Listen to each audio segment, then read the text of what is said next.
All right, let's just dive right in. I want you to think about a pretty wild and honestly a kind of unsettling idea. What if some of the most infamous, most unethical psychological experiments in history, what if they never really stopped?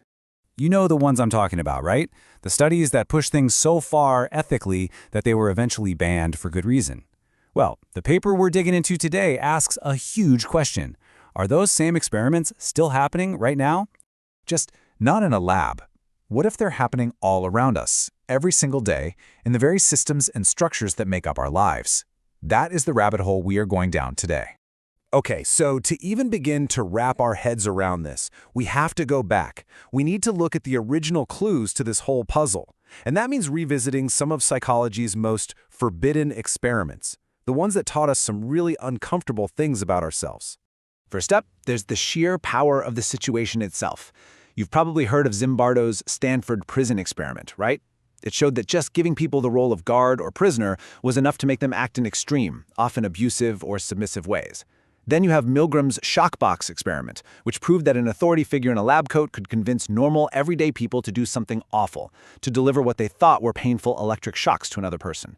The big takeaway here? Roles and authority, man, they are incredibly powerful forces. And it's not just authority. There's also the intense pressure of the group. You've got Ash's line test, where people would literally look at two lines of different lengths and say they were the same, just because everyone else in the room said so. They knew it was wrong, but they conformed anyway. And then there are all these de-individuation studies, which found that when we're anonymous in a big crowd, that sense of me, of personal responsibility, it just fades. We can end up doing things we'd never dream of doing by ourselves. Now let's be absolutely clear about something. These experiments are banned. They're considered totally immoral today because they caused real, actual psychological harm. They messed with people's heads in ways that are just not ethically okay. And you need to remember that point, because it's the key to this entire argument. So, here's the big question. How in the world do we connect these old, forbidden lab studies to our lives today? Well, the paper we're looking at introduces this one really powerful idea that kind of unlocks the whole mystery. It's a concept called functional accessibility, which they shorten to N of P. Okay, that sounds super academic, I know, but think of it this way. It's your mental room to maneuver. In any situation, it's the set of choices you feel you actually have. Can you speak up? Can you say no to your boss? Can you go against the grain? The bigger that mental room, the more free and autonomous you really are. So now, let's look at what happens when you start applying the pressures from those old experiments. You get assigned a really rigid role, like in Zimbardo's prison. Boom. Your options shrink. Then an authority figure becomes unquestionable, just like in Milgram's study. Wham! You feel like you have to obey. The group starts pressuring you to conform, like in the Ash test, and suddenly, speaking out feels terrifying. And finally, anonymity makes you just another face in the crowd. Each of these things acts like a wall, closing in, crushing your sense of prom, shrinking your mental space until there's barely any room left to be you. And this idea, this concept of a shrinking mental space, this N of P, that is the bridge. That's the single thread that connects the forbidden labs of the past to the social systems we're all a part of right now. Which brings us to the really shocking part of this whole thing, the big reveal, if you will. It's the idea that our society, well, it might just be a giant natural laboratory. The author of the paper we're drawing from, Arnaldo Walter Fernandez, he puts it like this. He says that certain systems in our society are basically natural experiments. They create the exact same psychological pressures as those old lab studies, but they do it organically. There's no scientist in a white coat needed. And this is what he calls functional equivalence. Think about it. A super rigid military unit or a high-pressure corporation where you just do what you're told, well, that's functionally the same as the authority pressure in Milgram and the role pressure in Zimbardo. What about an online echo chamber or a partisan news bubble where everyone thinks the same? That's the Ash conformity test playing out in real life. Or a massive sports crowd where everyone loses their individual identity in the roar of the mob. That's de-individuation. See? They're not official experiments, but they're creating the very same psychological dynamics. Okay, so this is a pretty huge idea, right?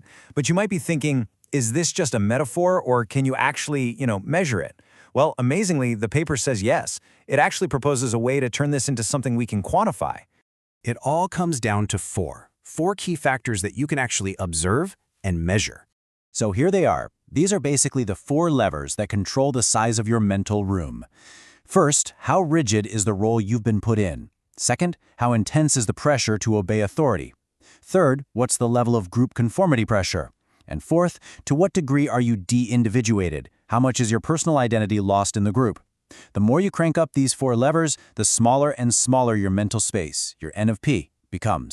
And by measuring those 4 factors, the paper suggests you could actually give any social system a score. You could calculate its N of P. And they propose these 3 zones. If the score is high, great, you've got healthy autonomy. In the middle, that's a warning zone. But if the score drops too low, you enter the critical zone. And this right here is the punchline of the entire paper.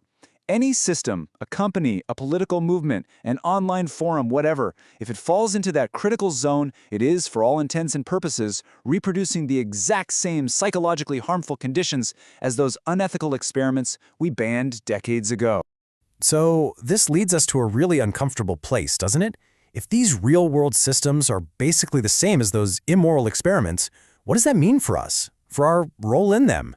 This is the ethical bombshell at the heart of the paper. It says, it is not ethically justifiable to support structures that induce mental states equivalent to those generated by psychological experiments considered immoral. I mean, let that sink in. If we all agree it was wrong to put people through the Milgram experiment, how can we possibly justify being part of a real-world system that does the exact same thing to people's minds, just, without the lab coats? And so that leaves us with one last massive question to chew on. If a system is designed, intentionally or not, to shrink your mind and restrict your freedom to think, who's responsible? Is it on you, the individual, to somehow break free? Or does the responsibility lie with the people who built and maintained that psychological cage in the first place? It's a heavy question and one that's definitely worth thinking about.